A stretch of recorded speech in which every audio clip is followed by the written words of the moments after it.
Watanzania wenzangu, Waislamu wenzangu, mimi hapa ni Asia, niomba msaada.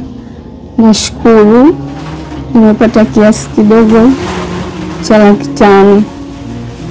Hii 500,000 tunaenda kuanzia tarehe 28 matibabu, lakini bado na uhitaji mkubwa sana wa fedha wa kwenda kufanya matibabu, sababu matibabu yangu ni hela nyingi sana. Nashukuru na bado naombeni msaada, endelee kunichangia. Asalamu alaykum wa rahmatullahi wa barakatuh. Tunashukuru tumefika kwa dada yetu Asia. Tumemletea kiasi cha shilingi 500,000 kwa ajili ya kuanzia matibabu. Kiukweli hali ya dada yetu sio nzuri sana kama tulivyotoa tokea mwanzo hali yake mpaka dakika hii.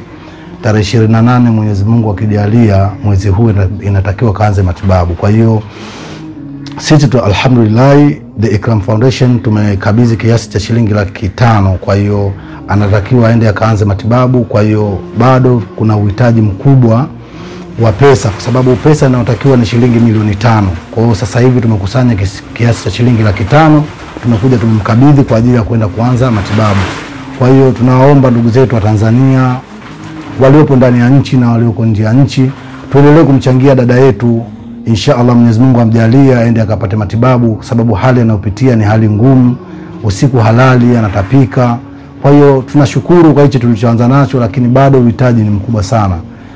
Tunashukuru, inshallah kila tutakachokuwa tumekipata tutakuja tutakikabidhi. Tunashukuru sana, alhamdulillah. Mwenyezi Mungu aendelee kuwazidishia, aendelee kuwafungueni milango ya riziki. Alhamdulillah rabbil alamin. Assalamu alaykum wa rahmatullahi ta'ala wa barakatuh. Asanteni Ikram Foundation kwa msaada wenu, kwa sababu nimepambana sana kuomba misaada huko na kule, sijawahi kufanikiwa. Nashukuru sana kwa kunipambania.